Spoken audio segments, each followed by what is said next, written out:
Welcome to the Watching Books podcast, the podcast where we discuss only books that have been adapted to both screen and stage. I am Edgar Allan Poe. And I am a pirate. Okay, so for our listening audience, because this episode is coming out on Halloween, we are in costume for this recording. So if you want to see us in costume, you can go to our Instagram or you can watch this on our YouTube.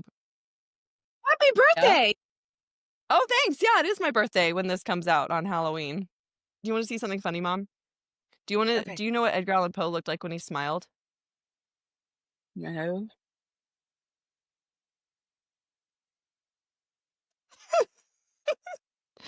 That's what he looked like. You were so goofy. Okay. My husband, he was about to leave tonight. I walk out of the bathroom like this, and he just stared at me, and I was like, "You can't say I don't keep things interesting." That costume, it's almost scary how much you look like. It's one of my favorites. Truly, I love him. And what pirate are you? Oh, I You're a don't lovely care. pirate. Thank you. Thank you. Yes. Thought You I'd look go like a with wealthy red. pirate. Yes, I know. I have the coat. I have the well, even the scruffy pirates had really fancy, roughly. I was looking more at the hat. Oh, yes, my hat. Yeah, thank you. What was this wig bought for? How did you get that? So I was the witch and Into the Woods.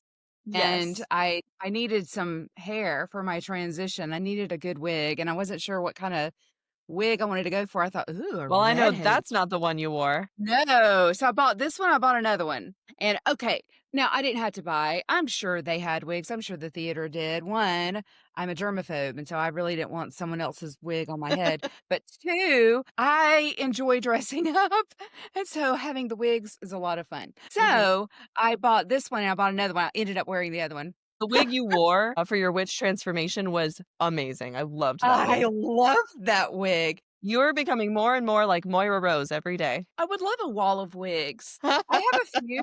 I don't know. I think I have 5 or 6. I never wear them except Halloween or shows. Well, like Moira shows us, who says you can't? Why can't that just be normal? That's that's right.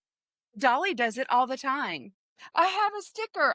It says, "What would Dolly do?" Who's Dolly? Dolly Parton. Dolly Levi? Dolly Dolly Parton. Parton. I'm in Of course. Tennessee. Obviously, that's who you're talking about. Everything's Dolly here. We have Dolly brownies. I'm sitting here and going, Dolly Levi doesn't wear a bunch of different wigs. I don't know if we've ever seen Dolly Parton's real hair. I don't know. Yeah. So, I did look up for this if Edgar Allan Poe had a favorite drink, and he did, believe it or not. It was brandy eggnog, and it was a family recipe, apparently. And there was no way on God's good green earth that I was going to be drinking that. So I have a blue moon in a mug. Whatever that is. Yay! Happy Halloween. I know. I'm going to share what we're actually dressing up as for Halloween. I don't post my children on social media, so unfortunately our followers are not going to get to see these amazing costumes, but I will share what we're going to be. My infant son, by the time this episode comes out, he is barely 1. He's going to be Ebenezer Scrooge. I figured the rest of the 4 of us would be all the different ghosts in A Christmas Carol. And I really didn't care who I was. I was going to be whoever was left over. So my daughter, my 2-year-old, is going to be the ghost of Christmas past, obviously. And then I let my 12-year-old choose. He wants to be Jacob Marley. So I'm working on that costume. Fun. And my husband is going to be the ghost of Christmas yet to come. That means I get to be the one I was secretly hoping to get. And I'm going to be the ghost of Christmas present. It's so much fun. You And need so a red obviously wig. we're recording before Halloween. You need a red wig. I need something. I'm trying to figure out what I'm going to do. I was like, do I want to be, part of me really wants to wear a beard and be like true to the book. But then part of me is like, do I want to do a female version of this character? Because that could be fun too. And I found a beautiful headdress on Etsy that would look great. But I don't know. I haven't decided. I have time. So are you and Dad going to do anything? I'm sure I'll dress up as something like this. I could be a pirate. I don't know. Who knows? Do y'all get a lot of And trick-or-treaters? apparently we do, but we've never been here. We're always with you celebrating your birthday. This would be the Right. first year in a very long time we I haven't done that. know. And so first year in this neighborhood for us. So I actually posted on Facebook. I said, "How many children can we expect?" They said hundreds. It's like We have one of those neighborhoods. Wow. We usually get, like, Mhm. 1 bag of candy, and we leave it on our front porch, first come, first serve. That'll be fun. Any updates? Anything new with you? Not really. Busy. I haven't even had Same. time to read my book club book, The Frozen River by Ariel Lawhon? It's very good so far. I mean, I'm really enjoying it. I'm not even 100 pages in. So, I'm just busy. I have an update. Okay. My 12-year-old and I finally finished the Harry Potter series. It is done. It's done. We Yay! have spent years reading the Harry Potter series. Just with our busy schedules, we couldn't do it every night, but we finally finished it. I read the entire series aloud to him. And he's a big, big reader. He's more than capable of reading it himself, but he Oh, really enjoyed that time. We loved that time. And I do all the voices and the accents as best I can. It would probably be offensive to some people, but I do my best. And we just enjoy that time together. And so I thought too, I was like, wow, this is sort of the end of an era. I don't think I'll be reading any more stories to him. I think we're done. We're past that. He's off reading really, really great literature on his own now. so the book that he has chosen to read right now, for the life of me, I can't remember what it is. The Secret Garden? For his literature class that I'm Mhm. teaching. I Yes. gave him 3 choices, and he chose The Secret Garden, and he'll write a full book report on it. But, Does he yeah, like it? I have no idea. Okay, okay. So, That's he's not awesome. talking well, he read The Hobbit with you, a few summers ago, 'cause you told him that if he finished it by the time he came to visit you, y'all could watch the Hobbit movies together. That's right, and we watched the trilogy. Mhm. Mm. Yep. And then he It asked me was if he could read Lord of the Rings, and I'm like, "Yeah, sure, go for it, bud," but it is not like The Hobbit. Reading it, I don't think is the same experience at all, but that's right. just my opinion. Yeah. So, he hasn't picked that up. Well, I'm ready to dig into this week's because this was big. Uh-huh. There's a lot here. Do you wanna reveal what book we are watching this episode? We are watching Dracula by Bram Stoker. So, this was the second time I've read it. I read it, I don't know, a couple of years ago, 3 years ago, I don't know, a few years ago. And I hadn't read it, even comparing it to anything else. So this time I read it with the thought that I'm comparing it to other things. Okay, I see. I did not reread it. I have read it, and fairly recently, I did not reread it again. I think I remember it pretty well. Good, okay. You'll probably jog my memory on some things with your copious Oh, I notes. wrote it all down. But yeah, I'm excited to dive into this one. It's been an interesting ride with this one. There have been Oh, a lot of things I didn't expect. I think most of our listeners are going to be pretty familiar with this story, at least in the way of pop culture and media. So even if you've never read the book or seen any of the Dracula movies, you're familiar with Dracula and who the character mhm. is. So this was written in 1897, and I did just a tiny bit of research, and I thought, was this the first vampire anything? Nosferatu, vampires have been mentioned since like the 1100s. So for centuries before this was written, but this is the first novel specifically about vampires. Mhm. And then Bram Stoker, gives him the name Dracula, and it has taken off from there. Dracula is who we know as the vampire of all vampires. Mhm. Yeah, and before we dive in, consider this your spoiler alert because Yeah. we are going to be diving into the book Dracula, as well as different film adaptations, as well as the musical adaptation, and other little things sprinkled in between. So just be aware that we spoil everything, and we don't really hold back. If there you go. But also, what was the other thing? The other thing, we are not deep divers. We don't do a whole heck of a ton of research. We do some research when we're curious about something, but we are not here to give you your full rundown of the history of books and film and theater, etc. We're just fans talking about things that we like. So, Mom and I love books, we love theater, we love movies, and we love to talk about them. And now we're just having those same conversations that we have had for my whole life in front of you. That's really what's happening here. So, this is a brief summary of Dracula according to ChatGPT because I don't have the time to actually write a summary. Here we go.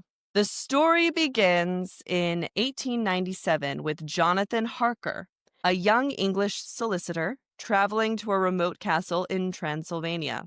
He's there to help a mysterious nobleman, Count Dracula, purchase an estate in England. At first, Jonathan is treated as a guest, but soon realizes he's actually a prisoner. He notices strange things about his host. Dracula has no reflection, avoids sunlight, and shows a disturbing interest in blood. The Count can crawl down castle walls like a lizard and commands wolves. Jonathan discovers Dracula sleeping in a coffin during the day and realizes the horrifying truth. The Count is a vampire. Dracula departs for England, leaving Jonathan trapped. Meanwhile, in England, Jonathan's fiancée, Mina Murray, visits her friend Lucy Westenra in the seaside town of Whitby. A terrible storm brings a ship ashore, its entire crew dead. Only a large black dog is seen leaping from the wreck. This dog is Dracula, who has come to England. Soon after, Lucy begins to sleepwalk and grow pale, as though life itself is draining from her. Mina worries and sends for Dr. John Seward, one of Lucy's former suitors. He can't explain her illness, so he calls in his mentor, Professor Abraham Van Helsing, a Dutch doctor and scholar of the occult. Van Helsing recognizes the signs of vampirism. He uses garlic, religious symbols, and blood transfusions to protect Lucy, but it's too late. After several terrifying encounters, Lucy dies and then begins appearing at night, preying on children near her tomb. Van Helsing leads Seward and Lucy's fiancé, Arthur Holmwood, to her grave. They find her transformed into a child-hunting vampire. Arthur drives a stake through her heart, releasing her soul from that curse. Van Helsing then warns the men that Dracula is the true source of the evil and that Mina may be in danger. By now, Jonathan has escaped from Dracula's castle and returned to England. Weak but alive, he and Mina marry and join forces with Van Helsing, Seward, and Arthur. They piece together Dracula's movements through letters, diary entries, and newspaper clippings, forming a group determined to destroy him. They discover that the Count has brought boxes of his native Transylvanian earth to England, coffins filled with soil that he must rest in during the day. The group sets out to find and destroy all of them, cutting off his refuge. As they close in, Dracula turns his attention to Mina. He hypnotizes her and forces her to drink his blood, marking her as his own. She begins to feel his influence, growing pale and weak, able to sense his presence even from afar. Van Helsing protects her with sacred objects and uses her strange connection to track the Count's movements. They learn that Dracula, now cornered, has fled England by ship, returning to his castle in Transylvania. The group pursues him across Europe, racing against time before the Count reaches the safety of his homeland. Mina, though tainted, proves invaluable. She uses her psychic bond to locate him. At sunset, on the final day, they reach the Borgo Pass, where Dracula's coffin is being carried by loyal gypsies. As the sun sinks, the heroes attack. Jonathan Harker slashes the Count's throat with a knife, and Quincy Morris, another of Lucy's suitors, drives a bowie knife into Dracula's heart. The Count's body crumbles to dust, and the curse over Mina is lifted. Quincy is mortally wounded in the fight, but dies knowing they've triumphed. The evil is gone. The novel ends 7 years later. Jonathan and Mina are living peacefully with their young son, whom they've named Quincy in honor of their fallen friend. Van Helsing reflects that though many will never believe their story, they know the truth, that they faced the darkness and overcame it through courage, faith, and love. Mm, Yeah, it's very yeah, dark. it is. Gosh, we get so much from this one story. What do you think it is about the novel that has gone on to be recreated so many times over and show up in so many references? I don't know, and I tried to think about it. What was it like to read this in 1897 for the first time? You know, this would be a horror and something to be really afraid of, and I don't know, it's just a fascinating tale of good and evil, really. Mm. Just great characters. He wrote great characters. Yeah, I agree. And I know Bram Stoker did some of his research was inspired by lots of different types of stories of quote unquote vampires to formulate his own version of the mythical being of a vampire. Right, all of these things that Dracula can't do or that affect him. He has no reflection in a mirror. He does not eat. He Hmm. doesn't drink wine, as he says to Harker. Offers Harker food and drink. Oh, I've already eaten. Or I don't drink Hmm. wine. As he's pouring it, we know what he drinks. But at that time, when they're first reading it, what are they thinking? I'd love to put myself back, go, what were they thinking when they read this? Because we grow up hearing about Dracula. I mean, from a young age, we grow up with Count Chocula, the Oh, cereal. yeah. Yeah, everybody knows what a vampire is. It's just fascinating to me. Oh, that he has abnormal human strength, and that's talked Mhm. about in the book, and that he can scale down an outside wall on his hands and Yeah. knees. I remember, and I know we haven't gotten to the movie yet, but I remember seeing that image in, I don't know what year it is, but Gary Oldman's Dracula, that freaked me out. I didn't enjoy that. The crawling down the wall. Blech. Anytime people crawl on walls or ceilings, it really disturbs me. It's You effective. can't go out in the daytime. There's so much, and I guess it's a lot to play with. When you read the book, because you just read it, what was the experience like for you? Was it an enjoyable one? It's not one of my favorites. I enjoyed it. I think it is so well written, especially for 1897.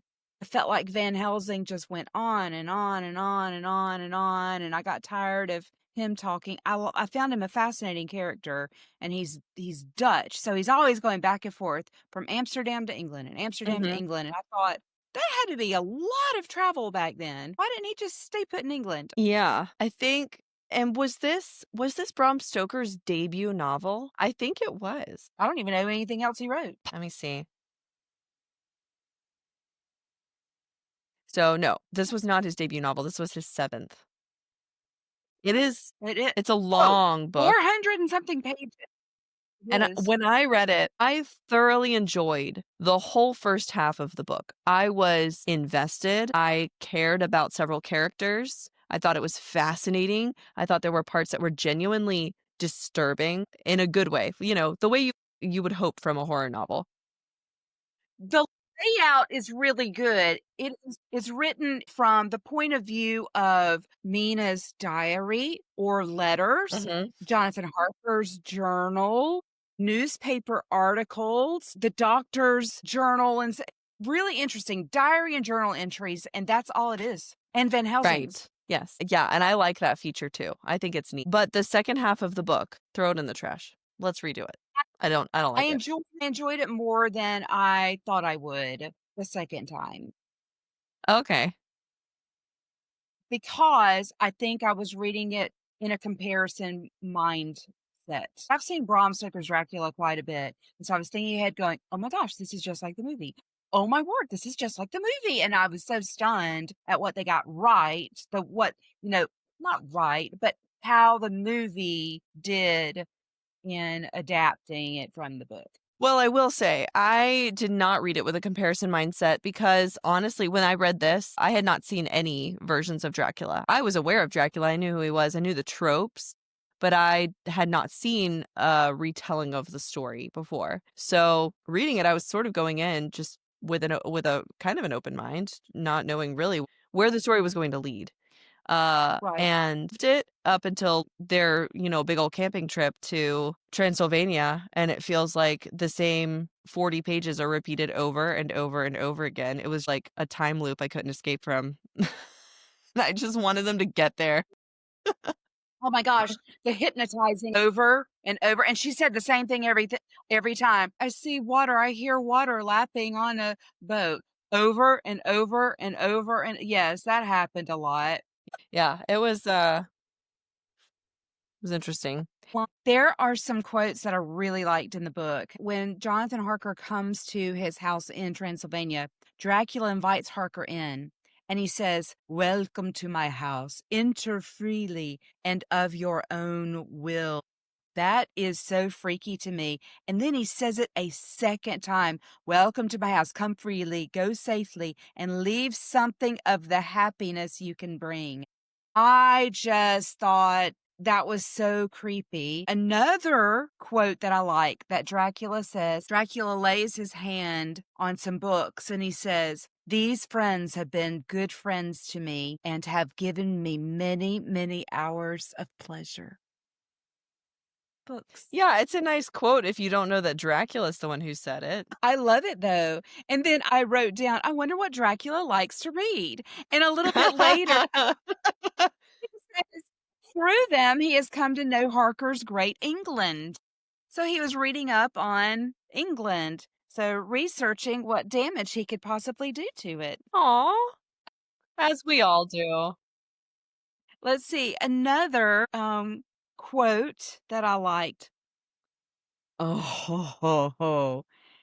Dracula smiles at Jonathan Harker at one point, and Dracula's described as with a smile that Judas in hell might be proud of. I remember that quote, yeah.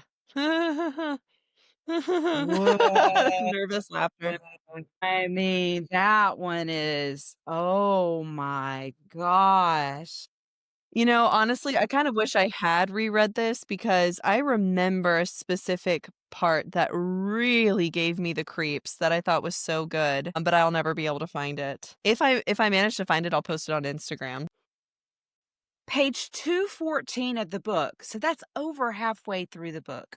Vampires mentioned for the very first time. Hmm. Vampires, they can be wolves, bats, mist, or on moonlight rays as in elemental dust. They can become small. It is the craziest thing, the different Mm, shapes and forms that vampires can be. it's creepy. One thing they didn't mention was Renfield. Renfield? I Yeah. know! I wanted to mention that. Not through reading the book, but through later adaptations, Renfield has come to be my favorite character. But that's Yeah. because of how other adaptations have interpreted the character, not necessarily because of how he is in the book. In the book, I could take him or leave him, honestly. And I thought it was interesting that my summary didn't even mention Renfield because part of me does look back and go, He's everywhere. what was his purpose? What was the Mhm. why did we need Renfield? I know he was being held, like, in an asylum? Yes, an insane asylum. Yeah, and that he has a connection with Dracula, and he eats bugs, like flies that he can catch in his cell,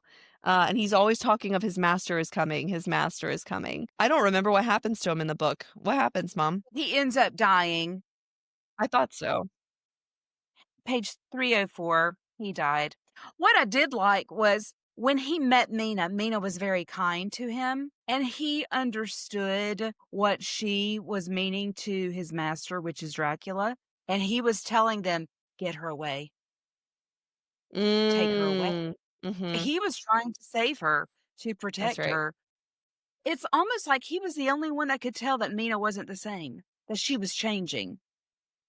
Maybe he recognized some of himself in her because he knows what it's like, yeah, to be under Dracula's spell. But he ends up being killed by Dracula. Hmm.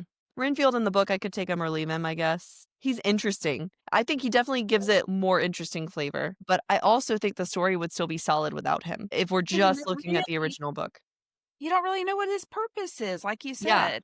I don't get it. I don't know what the Right. point is. But I'm sure we have listeners who are much more familiar with Dracula, the book, who could give us more insight into that, who probably have done more thought on it. And I would love to hear from you guys because I want to know why Renfield was important to Bram Stoker, that he was written in as a character. Why do you think that is?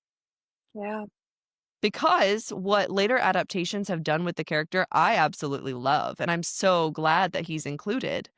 I wanna know if you have any characters that you like from the book itself. Don't think about Winona Ryder, don't think about Gary Oldman. Who do you like from the book? I didn't think about that as I was reading. Is there anyone you'd be sad if they weren't there anymore when you read the book I again?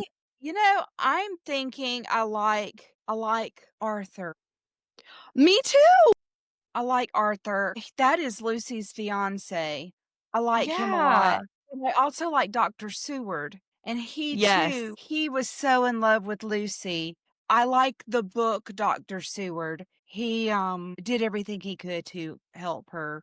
But I really Yeah. like Arthur. So I think those two men were probably my favorites. But let me say from the book, Mina was amazing. I She was agree. brave, she was strong. They treated her like they would treat women back in the late night 1800s and like, a little girl, but Mhm. she was very strong. It was because of Mina that they were able to find Dracula and end his reign of terror. She's the one that said, "Please hypnotize me. Let's find out where he is because this is going on in my body. I have this connection."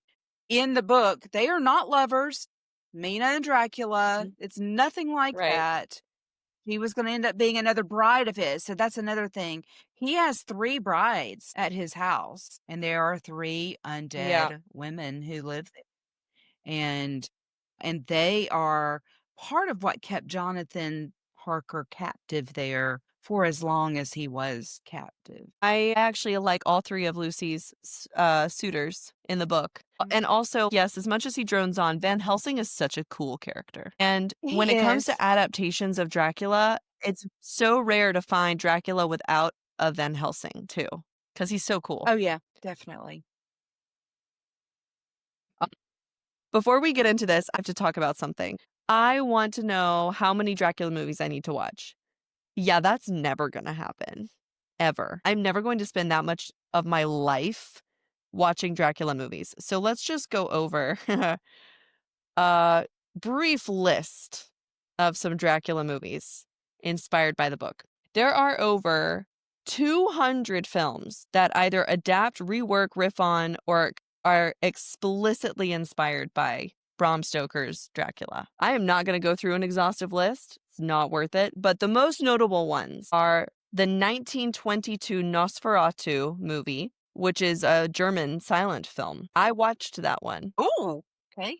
Yeah, my library had it. Then there was the 1931 Dracula with Bela Lugosi as Dracula, and then the sequel, Dracula's Daughter, and then Son of Dracula. So those 3. Then in the 1950s to the 1970s, we had Horror of Dracula, The Brides of Dracula, Dracula Prince of Darkness, Dracula Has Risen from the Grave, Taste the Blood of Dracula, Scars of Dracula, The Satanic Rites of Dracula. 1970s to the 1980s had Bram Stoker's Dracula, but no, that was a TV movie. And then Count Dracula, Nosferatu the Vampire. And then the 1990s had Bram Stoker's Dracula in 92. This is the one that most people are familiar with when it comes to Dracula adaptations. And then Dracula Dead and Loving It, the Mel Brooks spoof of uh the Francis Ford Coppola Dracula. Yeah. So I had no idea Mel Brooks had a Dracula parody, and I need to see it. Me either. My husband would love that.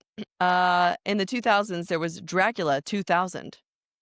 And then in the 2010s to 2020s, there have been several reworkings, TV series, and films that I'm not even going to list. But there was a modern remaking of Nosferatu in 2023 or 2024, I think, with Lily Rose Depp and Nicholas Hoult and Willem Dafoe.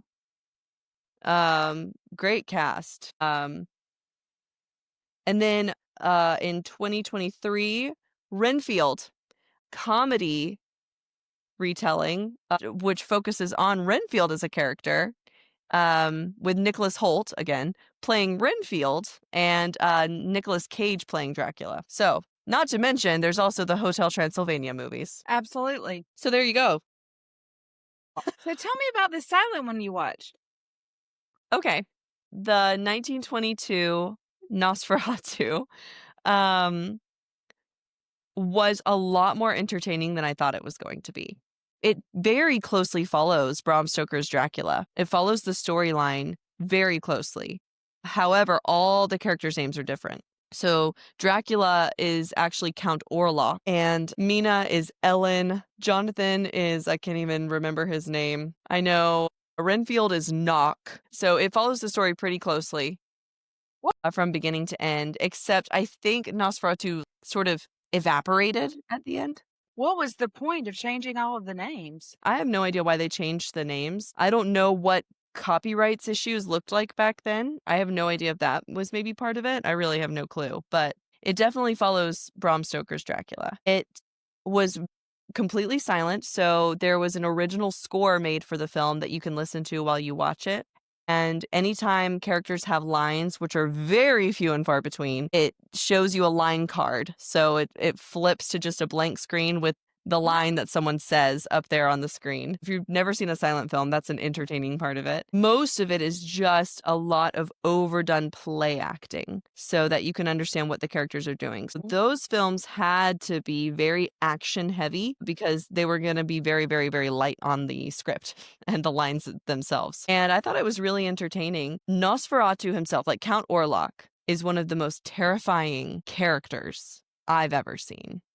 And for this to be a 1922 film, I was so impressed at how many times I was watching the screen. I was folding laundry while I was doing it, and I would just look up and see Count Orlok, and I was like startled. And I would just go, "That's amazing. That is so cool." I'd pause it and be like, "Ray, get in here. You've got to see this," because I was so blown away by how good he looked. He's really uncomfortable to look at. So I thought it was a fun experience. I would recommend it. It's only like an hour and a half long, less than that. And it was fun. My children could watch it with me, which was great. Yeah, they can also watch the Bela Lugosi one too. So, speaking of Bela Lugosi, you watched the Bela Lugosi movie, didn't you? I did. And it was from the 30s? Yes, it is the 30s.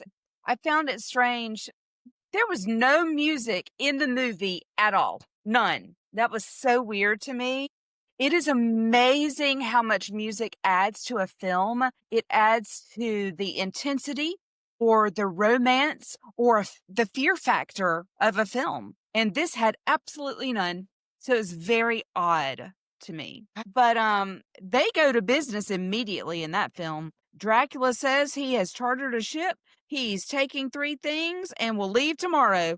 And I was like, whoa, because Jonathan Harker in the book is there for weeks before Dracula leaves. Well, I noticed that it's not Jonathan who goes to visit Dracula. So they Oh, yeah, streamlined you're the right. story by not having Jonathan Harker go. He introduces himself as Renfield, and I was like, "Wait, huh? What?" Me too. They give they give a whole backstory on how Renfield becomes Dracula's henchman or familiar or whatever we wanna Yes. call him. I did find it funny. Several times I would laugh at the lighting. Now, Bela Lugosi is the epitome of Dracula, how everyone based their Draculas on, and he would do this eye stare. Right. Yes. And there was like a little block of light that would light up his eyes in this stare, and it was so funny to me, and then just the eyes, and you could see the little rectangle of light, and then you saw Lucy did it, and Mina did whoever oh, Renfield did it too. I mean, the little block of light on their eyes to make them glow. Oh my gosh. That was hysterical. But Bella, his Dracula moved extremely slow. He had the long flowing cape, fabulous cape. But what I find interesting, I wanted to compare the look of Dracula compared to the book. And so this is the book's description of Dracula. Mhm. Very strong face, aquiline nose, high bridge of the thin nose, and peculiarly arched nostrils with a lofty domed forehead and hair growing scantily round the temples, but profusely elsewhere. His eyebrows were very massive, almost meeting over the nose and with bushy hair that seemed to curl in its own profusion. His mouth was under the heavy mustache, fixed and rather cruel looking, with peculiarly sharp white teeth. These protruded over the lips, pale ears with pointed tops, like an elf, I guess. Chin broad and strong, cheeks firm through though thin, and the general effect was one of extraordinary pallor. So the look, it did not look like Bella at all to me, but he's old. He is obviously old here. Bella Lugosi, he was not old at all. In Bella Lugosi's movie, this was so bizarre to me. So Dr. Seward is in it. He is old. Lucy is with Uh-huh. him, and Mina is his daughter, and she is with Yeah.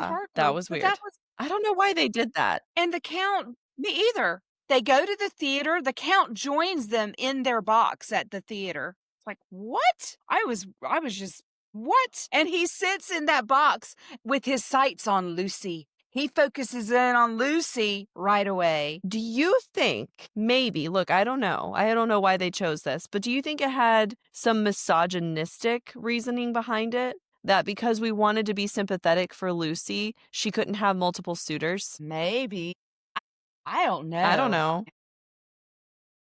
Was Mina Lucy's daughter too, Mhm. or just Dr. Seward's daughter? Okay. Yeah, that Well, got confusing. I don't know. Dr. Seward was with Lucy. I figured they were married. I don't know. But I did find it funny. I have Lucy finds the Count fascinating, and he's young, she's young. She goes to sleep, and he comes to her. And then the next scene, Lucy's dead from loss of blood. They moved that movie right along. Yeah. It moved fast. Yes.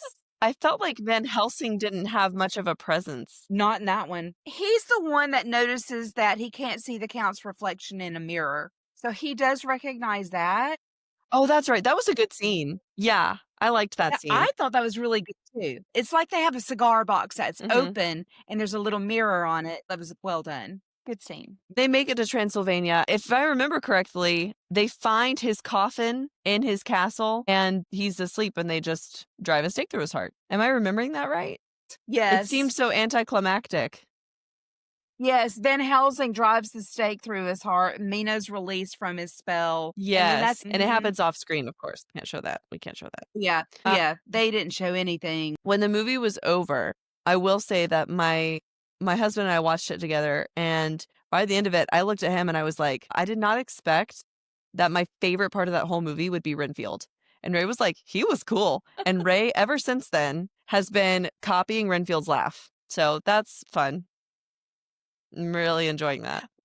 So I watched a horror of Dracula 50. I don't think I've said this. I had never seen Bela Lugosi's Dracula, and I had never seen this Dracula. This Dracula stars top billing was Peter Cushing. He is Van Helsing. For the Star Wars fans out there, 1977, he's Grand Moff Tarkin. So he's Tarkin who ends up exploding. This is Leia's little planet. And he also played Victor Frankenstein in This 1957. is going to expose me for the lack of a Star Wars fan that I am. Maybe. Sorry. I have no idea who you're talking about. That's okay. Other people will, I hope, right? Oh, yeah, they will. Not me. Christopher Lee is Dracula. I do know who that is, and he's Count Michael, Dooku in Star Wars. There yeah, you go. here you go. Michael Goff is Arthur Holmwood, and he's Alfred in Batman, and he was also in Sleepy Hollow. We had another Michael. Okay. This is the second time we've had Michael Goff and Christopher Lee. They were both in Sleepy Hollow. Yes, amazing. So Harker is at the castle. Dracula only has one wife, and she goes to Harker and she's talking to him.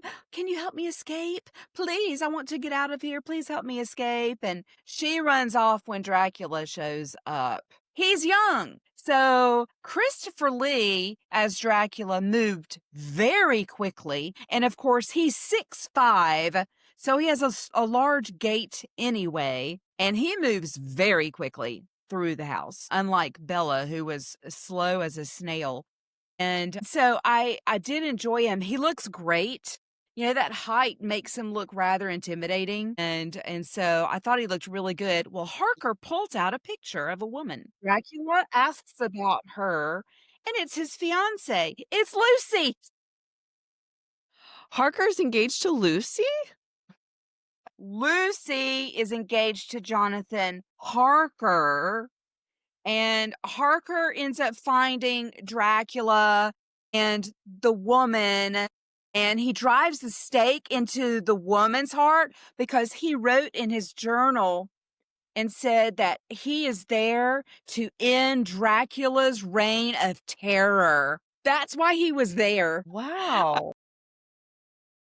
Wow, that's very different. It gets better. So a very British Van Helsing shows up looking for Jonathan Harker, and a waitress in a little pub gives him Harker's journal. So Van Helsing rushes to the castle in search of Harker. Well, Jonathan Harker has now been turned into a vampire, and he is lying in a coffin as a vampire. Are you serious? Dead serious. And so Van Helsing drives a stake in his heart, and Jonathan dies. My gosh. I was not expecting it to go this direction. No. Okay, so Lucy has a brother named Arthur who's married to Oh, Mina. no. No, why? Why? Lucy's sick in bed. She has already been bitten by Dracula. He appears to Lucy, and of course, she ends up Wait. When did dying. he get there? When did he get to England? He took a boat over. Okay. There was a little girl who sees Aunt Lucy walking around. So the brother runs to her grave and she's not there. And Lucy has this girl, and Arthur calls out to her. She's about to attack Arthur, but Van Helsing pulls out the crucifix. And then Van Mhm. Helsing drives a stake through Lucy's heart. And Mina is then summoned to Dracula's lair to see him. And of course, this is in the Abbey there in England. She gets bitten, all this stuff. She starts turning. And Dracula takes Mina with him to go back to Transylvania. And the men are chasing him back to the castle. Well, Mhm. Dracula begins to bury Mina alive right outside the castle What? in a shallow grave.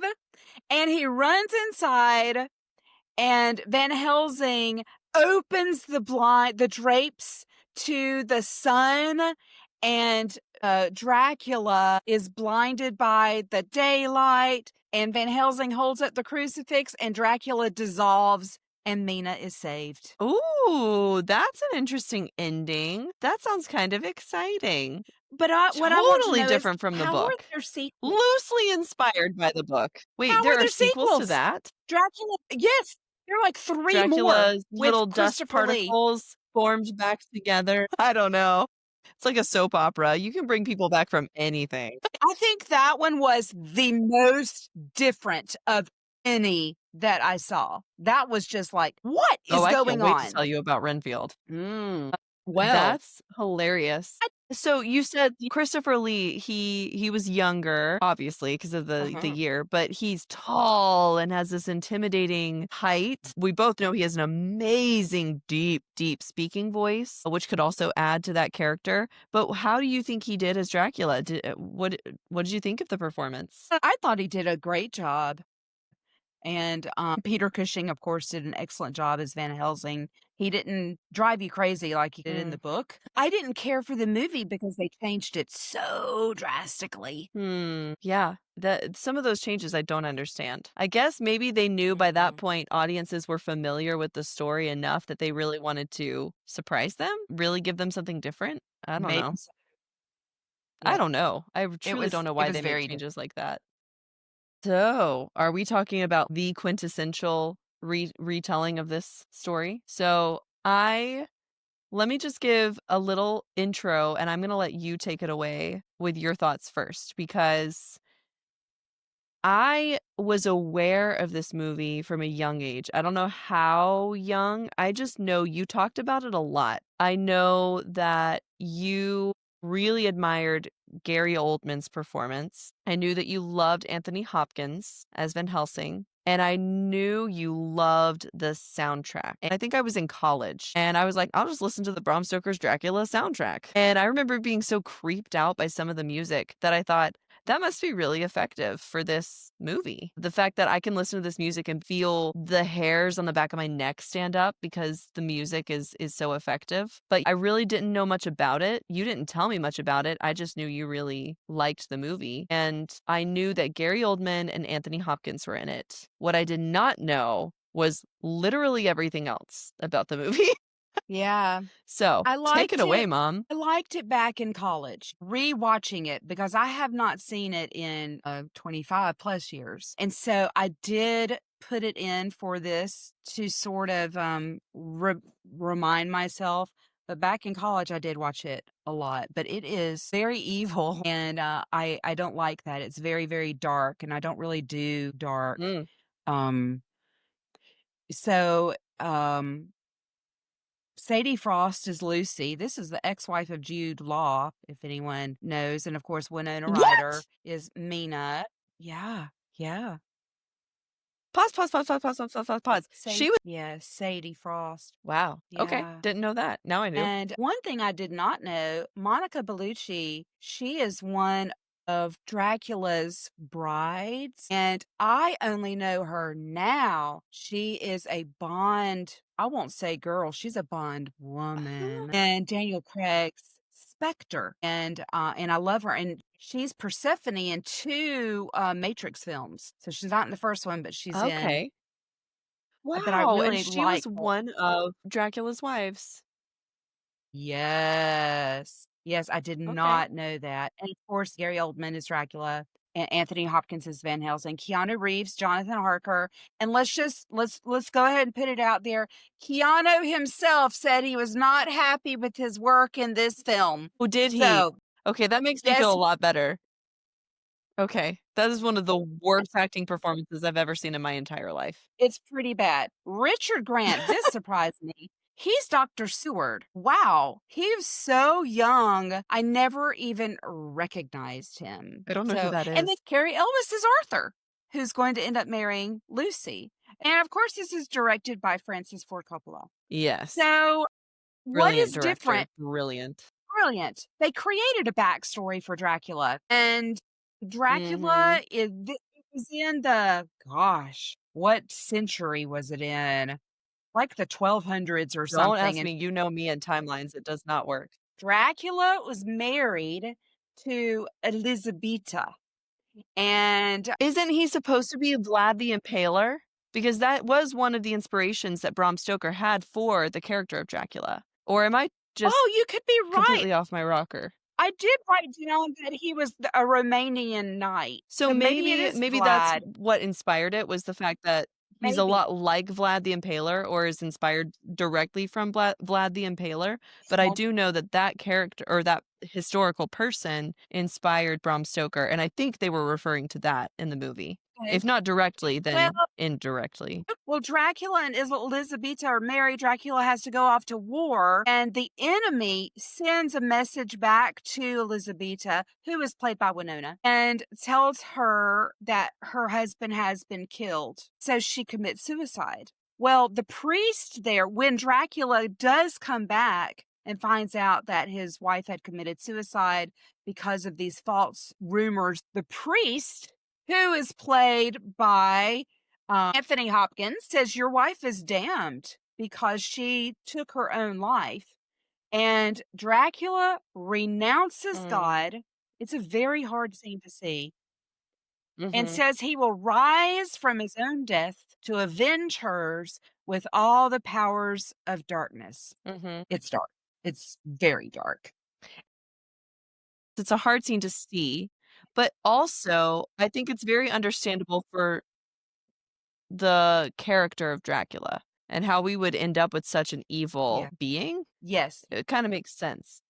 So everything's the same. They did a good job comparing the book um to this movie. There was so much alike. When Harker goes, you see him with the high forehead, with the this old man, and you see him better as described by the book. Yes, yes. When Ray and I watched this one, this was a few years ago, I could not believe that that was Gary Oldman in that costume. The voice, the accent, the costume, the makeup, everything. I know what an incredible actor he is. I'm not surprised, but it was just mind-blowing how amazing he was. And I also thought Gary Oldman had to have been inspired somewhat by Bela Lugosi's performance because when he is that old Count Dracula that Jonathan Harker goes to see, he moves so slowly and kind of the way he speaks and his cadence, I was like, that reminds me a lot of Bela Lugosi. Right. Yes. I did find it interesting that Van Helsing says that vampires can walk around in the day but are weaker. So that's something the book does not have at all. But they have that for the movie because once Dracula sees Jonathan Harker's portrait of Mina, he sees Mina and said that's his Elizabeta because they look exactly the Mhm, same. And so he feels like this is it. mhm. I'm going to get her back. He sees her picture, and when he goes Yeah. to England on the boat, when he shows up in England, he's young. Hmm, And he walked around during the day. I was like, yeah. "How's he walking around during the day?" Well, they fixed that. That's also a great costume. He looks fantastic.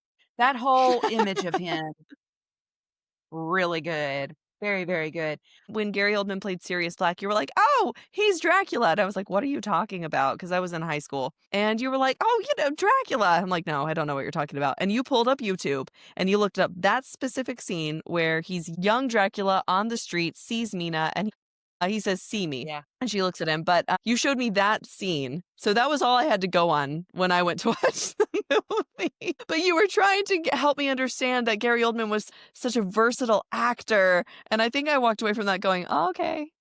Well, Mina, when she does see him, she says she knows Dracula. So it's almost like she can see the past. And you do see his eyes become red and his canine teeth grow. So in this one, the canine teeth grow before they bite. And he's about to bite her, but then he doesn't. Because it's Mina. And she's crying. It's like she knows him from the past. And he turns her tears to diamonds. From what I That's funny. remember, there was a lot about this movie that I thought was very melodramatic, which I will say would be aligned with the book. I think there's a lot in the novel that's very melodramatic. Oh yeah.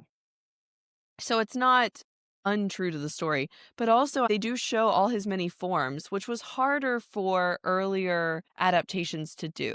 We were laughing about I think it must have been Nosferatu, the silent film, and the black dog that comes off of the ship. We were trying to figure out what that creature was that they had in the movie.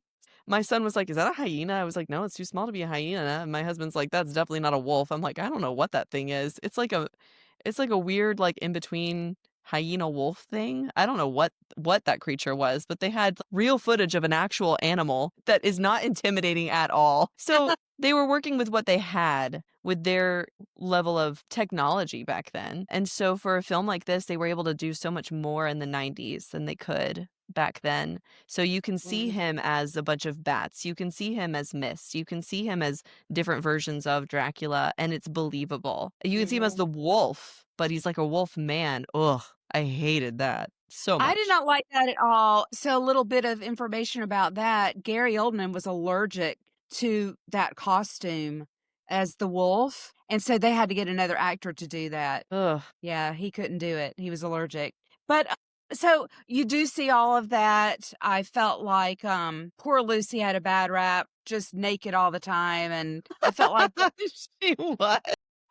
nudity was gratuitous, and it was unnecessary. It didn't add anything to the film. I thought it was stupid. So I didn't care for all of that. I agree. I thought it was gratuitous. But Yeah. Lucy does die same way. They do end up chopping her head off and stabbing her in the heart and everything. Well, while Jonathan Harker has been away going crazy and held in that castle, Mina and Dracula have been having an affair. And she is in love with him.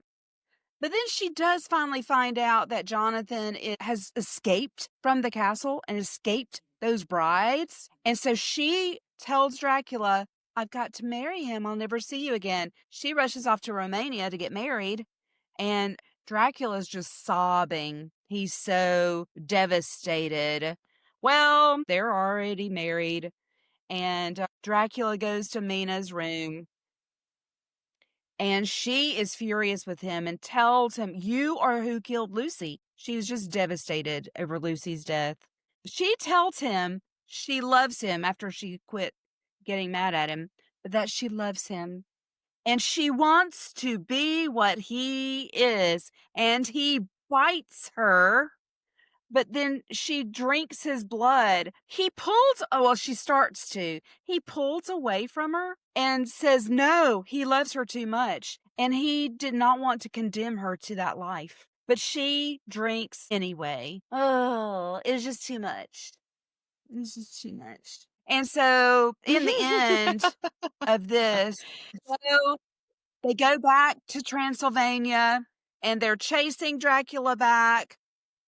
And she and Dracula leave Dr. Seward, Quincy, and Arthur, and Jonathan, and Van Helsing, and Mina takes Dracula inside the castle. They let her go.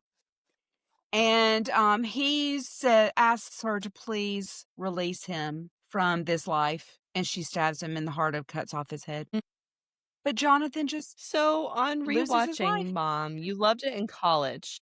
And I know Yeah. as like just in being in a different stage of life and growing a little bit more and developing a little bit more, things that I loved and thought were just pure art in college, I've just changed my mind on, or I've changed my perspective on. And I might still think they're really great and can appreciate them, but I see them differently. How has your opinion of this version of Dracula changed? It is very evil. So I wasn't following the Lord in college.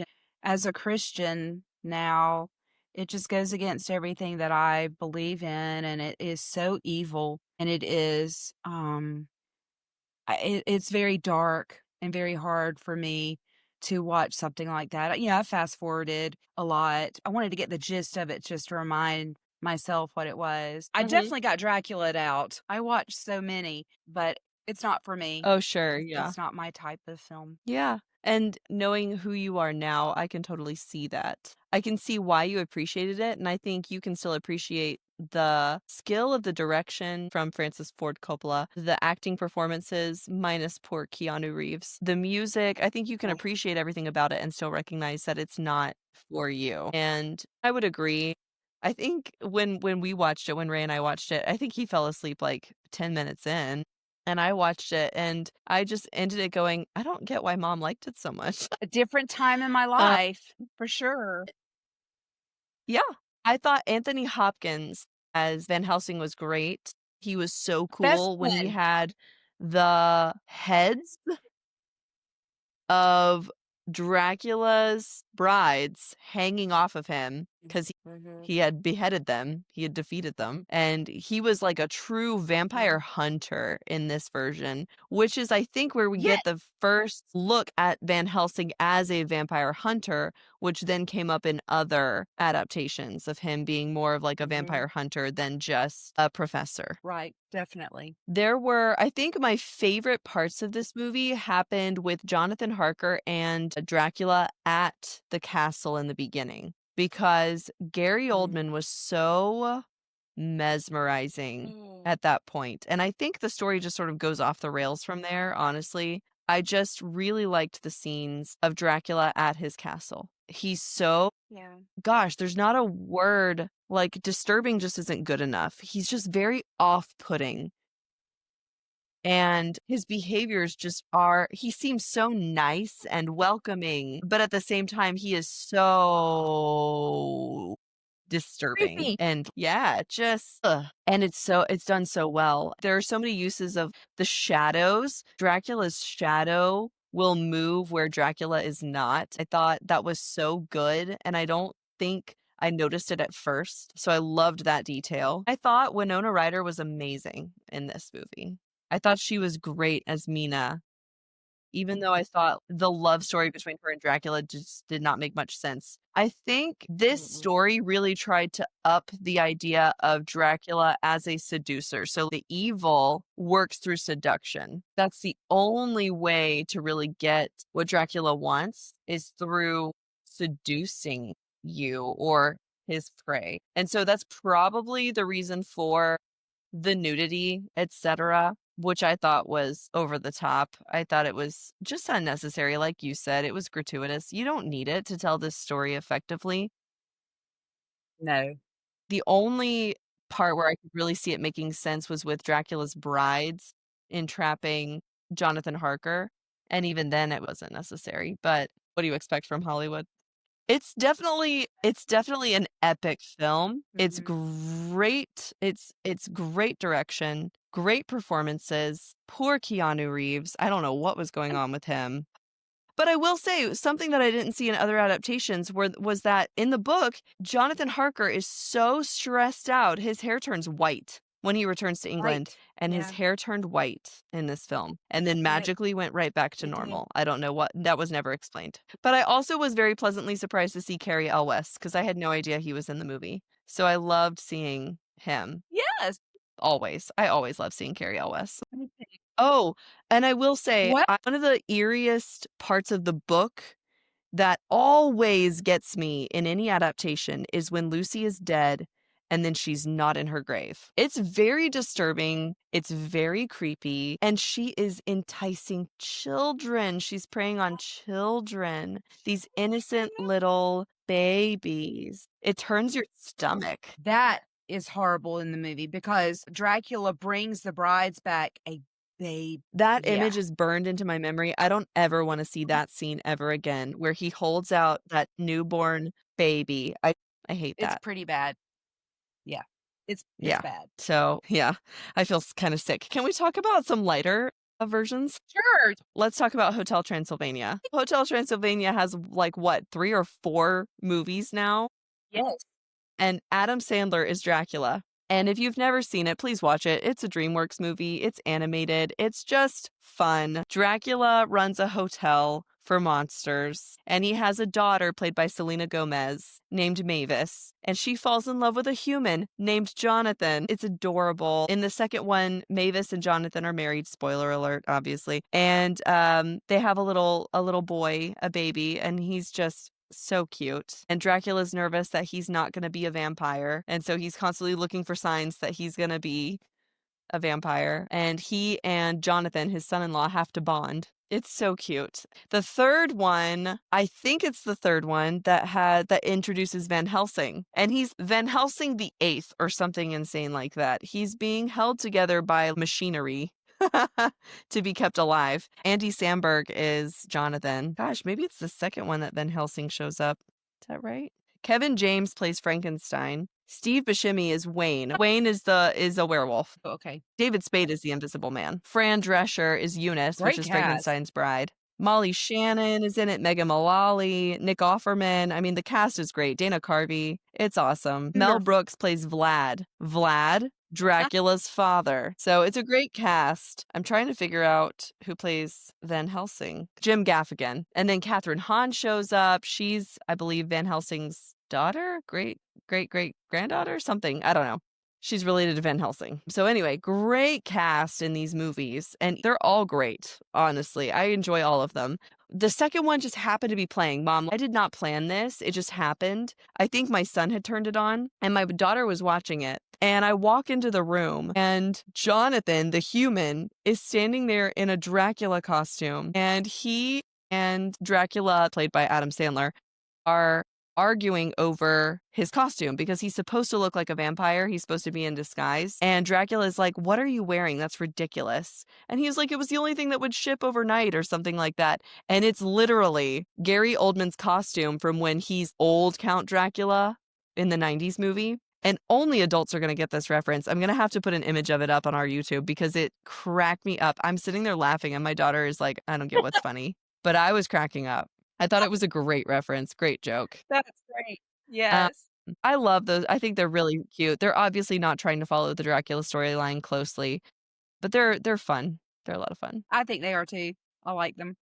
Okay, so Renfield. I specifically got this one for this podcast because I was curious and I did not expect to enjoy Renfield's character so much. After watching the Bela Lugosi Dracula movie and really coming away loving Renfield's character and that actor who played him, I was looking forward to seeing Renfield. So it's a comedy about Dracula, except we're focusing on his henchman, Renfield. But it's set in modern day, and Renfield is really tired of working for Dracula. So Dracula needs to get back to full health. He's been really injured by like the church. And so he's trying to be nursed back to full health again. So Renfield has to bring him victims. The only issue is that what really heals Dracula is the purity of the victims. So he wants victims who are pure of heart, basically. But Renfield has only been bringing him abusers and criminals and things like that. So Renfield has joined a support group for victims of codependent and toxic relationships. And he listens to these people's stories and he really cares about these people. So he goes out and he finds their abusers and he takes them to Dracula. And Dracula is played by Whoa. Nicolas Cage. Renfield is played by Nicholas Hoult. And it was one of the goriest movies I've ever watched in my entire life. It's all very cartoonish gore. It's very silly. It's very improbable, but it is very gory. And there's a whole Mm. plot line I'm not even going to go down involving the mafia and stuff like that. But ultimately, Renfield's goal is to get away from Dracula. And there's a police officer played by Aquafina, and she was in the second new Jumanji movie. I don't know if you saw that one. Did you see that one? Good. Who was she? Good question. She was one of the characters that you can become when you go into the game. It's Oh, kinda hard okay. to it's been a while since I've seen it, Mhm. but she's hilarious, and she plays a cop who pairs up with Renfield, basically, they team up to fight Dracula. But Nick Cage, his Dracula is defeated by the window shades coming up, and he gets burned, and that helps do a lot of Ah! the damage, but then what I thought was absolutely hysterical was by the end of the movie, Aquafina and Nicholas Hoult, or Renfield and the police officer, they managed to kill Dracula, but they're just not sure. And Renfield is like, I have seen him come back from so much worse. He's like, this might seem like overdoing it, but trust me, like his narrator voice comes over. He's doing a voiceover. He's like, this seems like a lot. This seems like overkill, but trust me, I have seen him come back from some crazy situations. They are totally just destroying Dracula's body in the most ridiculous ways. And it's very funny. Very gory, but very funny. And he's like, "We just really wanted to be sure that he wasn't gonna come back." Oh my And goodness. it ended, and I told my husband, I did not expect to walk away from this movie saying, "That was cute." But what Wow. it was really focused on was honestly, I could do a whole video on what it's like to try to leave a narcissistic relationship or a relationship with a Oh, narcissist. well, I loved the clip that you sent It to was me really about good. it because it was it Yes! was spot on. It was almost like they took Nicolas Cage, Nicholas Hoult, and and put them into the movie of Bela Lugosi's Dracula. That's what it looked like to me. It truly that had to be what they did. It was It was! that spot on. It is. Yes.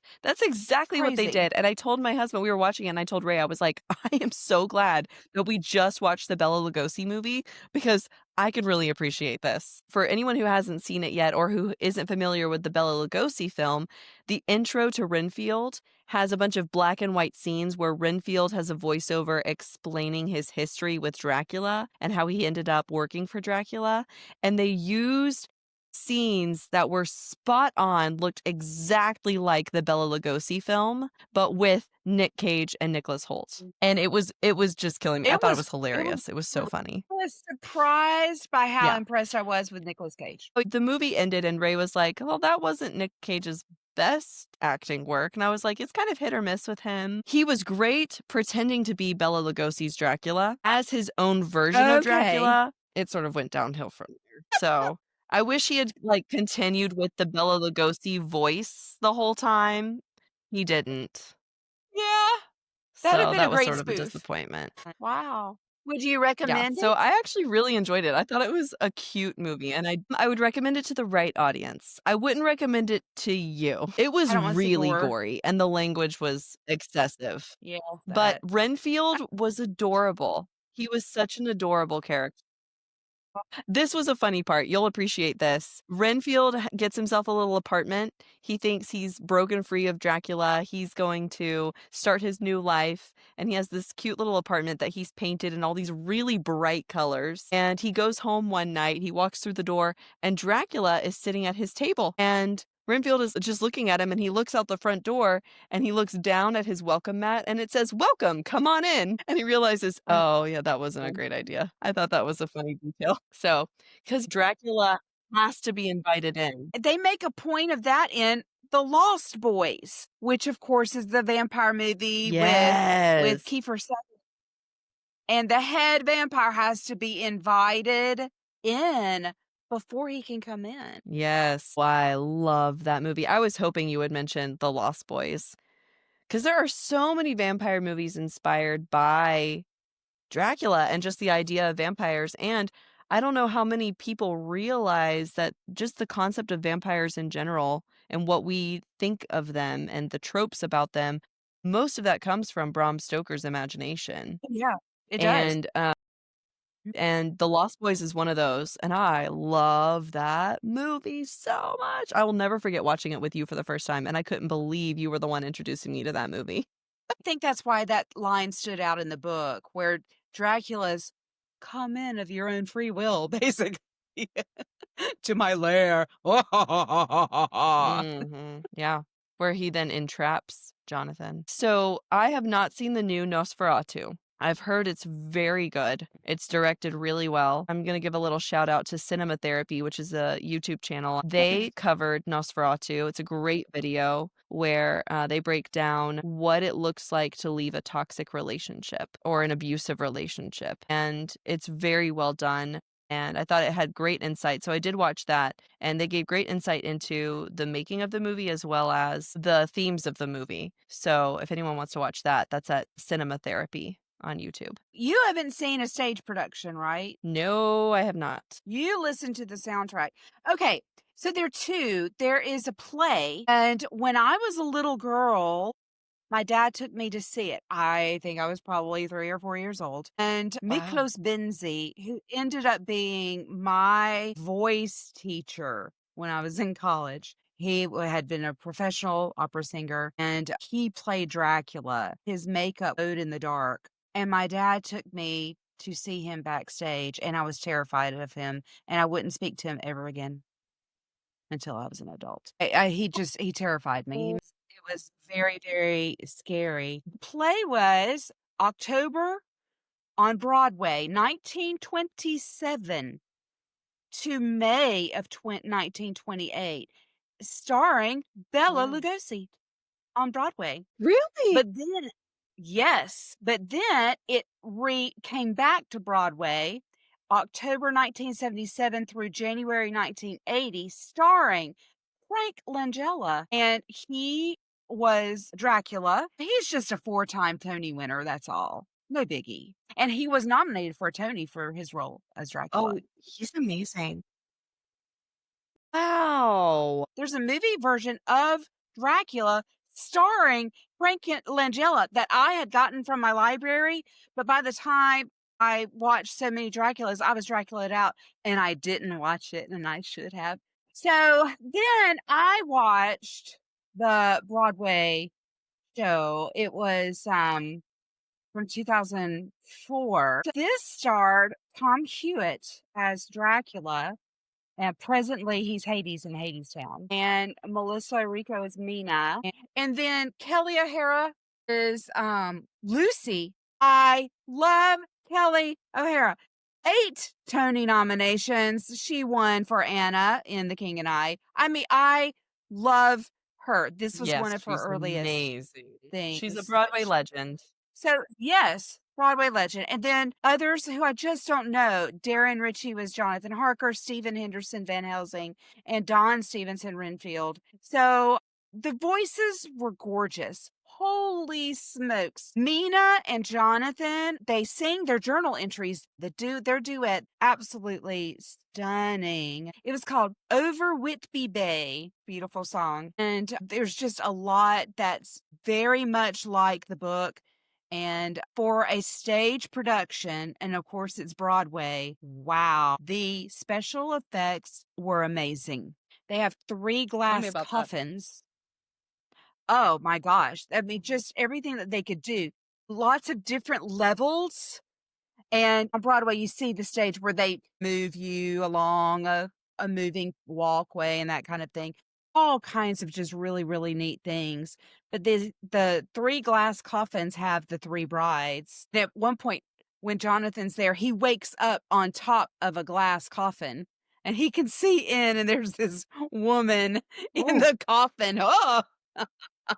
So Dracula sings, and then he ends up biting Jonathan. So he starts off old.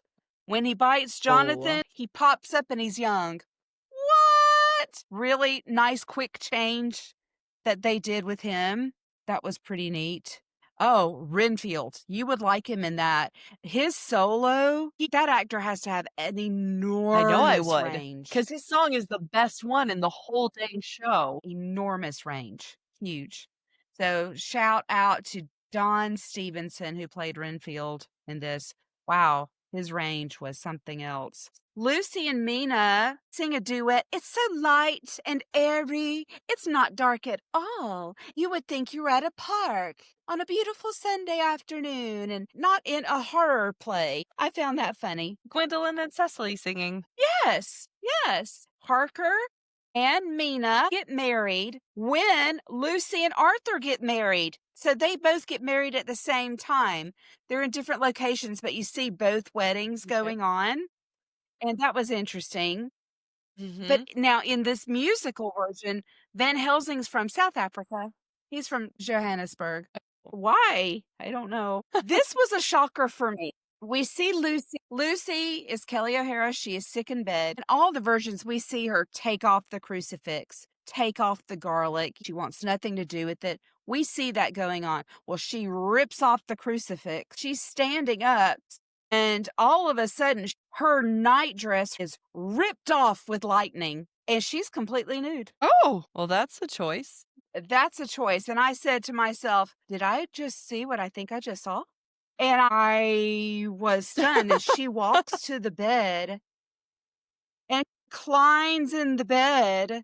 And Dracula comes, covers her with his cape, and bites her. But it was just like, what in the world did I just see? Holy smokes. Well, Arthur does end up putting the stake through Lucy's heart. And later on, Mina starts getting frisky with Dracula. She rips open her bodice. And so she's naked from the waist up for Dracula, too. I mean, they dropped their top for Dracula. So Ugh. I have to say, that's stunning. I did not expect to see that. Those women are brave. They don't do it once and it's in a movie and it's done. They're doing it night after night for however many runs. They are Yeah. brave. I just could not do that. So it's interesting because Mina in the Broadway musical, she loves Dracula, like in Bram Stoker's Dracula. What about Jonathan? What about poor Jonathan? And Dracula says to her in this, Mm. if you love me, set me free. Give me back my soul. And she stabs him in the Mhm. heart with a knife. And then Jonathan comes back to her and they embrace. And I wrote here, music, not my favorite. So you don't leave singing anything. It seems like it was inspired a lot by the '90s Dracula movie. Did it feel like it was? Yes, it did more. Because that's what people are gonna know. That's what audiences at that time were certainly gonna be familiar with Yeah. if it was So 2004. Yeah. it was 2004. I have not seen a stage version of Dracula. I listened to it's not the original Broadway cast recording because Kelly O'Hara is not in it, but it was a professional recording of the original musical before it went to Broadway. So they had a group of people come together to record the music before it became the actual show. I don't know if it's Okay. like the studio cast recording. I don't know what they would call it, but that's what I listened to. And I just remember listening to the first few songs and I was so bored. I'm so bored. I'm so bored with this music. And I was like, I get it. Like, I get it. We want to be melodramatic and we want to, it was not my favorite. And I remember listening to it and thinking, Yeah. this is almost as self-aggrandizing and pretentious as Jekyll and Hyde, the musical. And turns out it's the Mm. same composer. So Well, Frank I Wildhorn, I saw a think clip. he's an incredible composer. I saw a clip of Ethel Merman, and she was talking about Broadway today versus when she was on Broadway, and she had a few things to say about it. But one thing was that she wants to leave humming a tune. She wants to leave feeling like she was a part of that show and with the music and how the music, really spoke to her. And she doesn't feel like Broadway musicals today do that, not like they did when she was on the stage. And I thought that was really interesting because I think back to some of the older musicals, which I adore. And some of the newer ones don't have that same effect for me. And I can kind of see what she's saying. And she doesn't care for, Yeah. all the four-letter words in shows and stuff. And not that she never spoke like that, but it's just to entertain people. She didn't feel it necessary. That's a really interesting point, and I think that this musical is definitely not one you can leave humming a tune. No. Uh, I can't tell it you was the just first thing. ballad after ballad after ballad, and I just didn't care. I thought that some of the music was beautiful and the voices were gorgeous. I didn't care. Yes. Like, it did not draw me in. Maybe Obviously. it would have been different if I had seen it on stage, like, if I could see it with the acting performances and the script and the special effects, but just listening to it, I was not interested, and it's very hard to leave something like Les Mis humming a tune, but you can still leave that show going, "Whoa, that was incredible." Do you hear the people sing? Um You do leave singing that show. Yeah, you can hum that. But this one, ooh, I will say I loved getting to hear Kate Shindle. So on this recording, she was Mina. And when we Oh, cover Legally Blonde in the future on the podcast, she was Vivian, the fiance in Legally Blonde on Broadway. So in the musical, I should say. So it was really cool to get to hear her really at her fullest because she doesn't get to show off her voice much in Legally Blonde until the very, very mhm. end. But in this, she really got to sing and she has a beautiful voice. Oh, yeah. And then I liked hearing Norm Lewis as Van Helsing.